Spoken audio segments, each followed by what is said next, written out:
Have you ever agreed to do something, hung up the phone, and immediately felt that sinking feeling? Not excitement, just exhaustion? Well, if that sounds familiar, you are definitely not alone.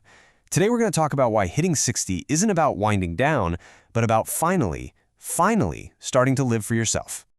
You know, this comment from a Reddit user just hits the nail on the head, doesn't it? That constant drain, that feeling of resentment, it's so easy to blame everyone else for asking so much of us.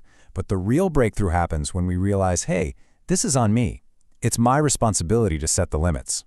And that realization, that's where our journey begins to. So, here's our roadmap. First, we're going to dive into the people-pleasing trap, how we all got stuck in it in the first place.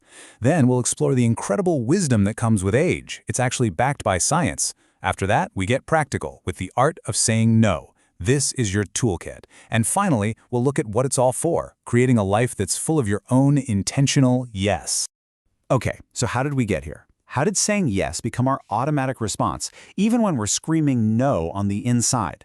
Let's unpack this people-pleasing trap, because for so many of us, it's a habit we learned a long time ago. Think about this for a second. When we were little kids, no was probably our favorite word. It's how we tested the world, how we learned we were separate individuals. But somewhere along the line, we got the message that no is rude, or selfish, or unhelpful. Society, and especially for women, teaches us to be agreeable. And that natural, healthy instinct to say no gets buried under this deep-seated need to keep everyone else happy. And living that way has a real cost. Just look at this list. Do any of these ring a bell? That feeling of resentment that you have to do something? The stress that you literally feel in your body when you agree to one more thing? Or maybe it's that feeling of dread when a certain person's name pops up on your phone. These aren't just bad moods. They are warning signs. Your mind and body screaming that your boundaries are being crossed. Okay, but here is the really exciting part. There is a profound scientific reason why our 60s are the absolute perfect time to make a change. This isn't just wishful thinking. It's a genuine shift in how our brains are wired. Let's dig into the incredible science behind this.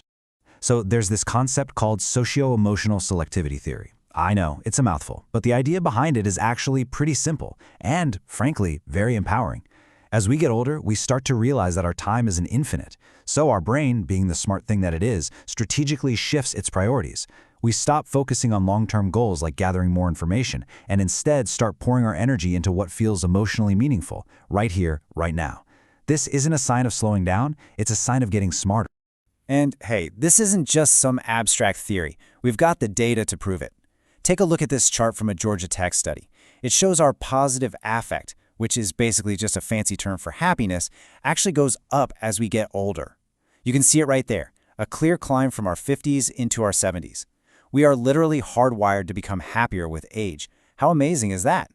So what is going on up there? Well, our brains in our 60s are becoming experts at emotional regulation.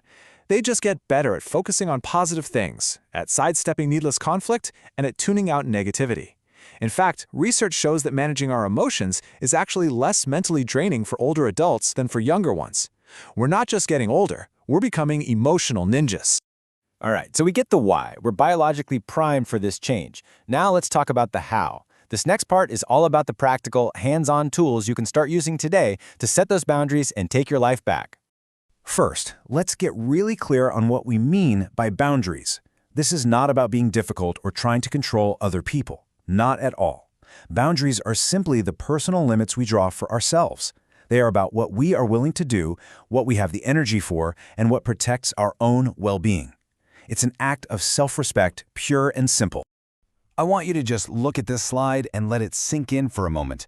No, it's a complete sentence. You do not owe anyone a long, drawn-out explanation. You don't need to justify your decision. A simple, polite no or no thank you is powerful, it's respectable, and it's all you need. Okay, let's break it down with 5 boundaries that really work. Number 1, value your time. You are not a 24/7 convenience store. Let calls go to voicemail. Your time is your most valuable asset. Number 2, tolerate no disrespect. When someone makes a sarcastic jab, you can calmly say, "I don't appreciate that." End of discussion. Number 3, stop trying to manage everyone else's emotions. You are not responsible for their happiness or their anger. Stay in your own lane. Number 4, stop over-explaining. When you give a million reasons for saying no, it sounds like you're not sure of yourself. A simple, "that's not going to work for me," is perfectly fine. And number 5, the big one. Protect your core values. Never, ever compromise on the things that are most important to you.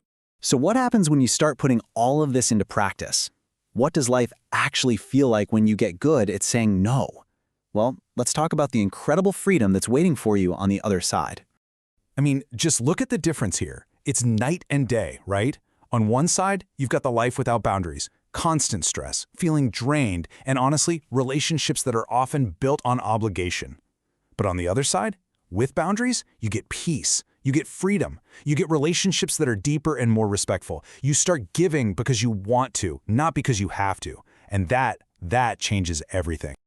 Let's go back to that Reddit user one last time, because this insight is just so important. So many of us are afraid that if we set boundaries, we'll lose people. And you might. But the truth is, setting boundaries doesn't ruin the good relationships. It reveals them. The people who truly care about and respect you will not only understand, they will celebrate the stronger, happier you. So in the end, learning to say no isn't about being negative or closing yourself off. It's actually the opposite. It's about clearing out the clutter and making space. It's about freeing up your time and your energy so you can finally shout yes to the things that truly light you up. So I'll leave you with this question. What are you going to say yes to?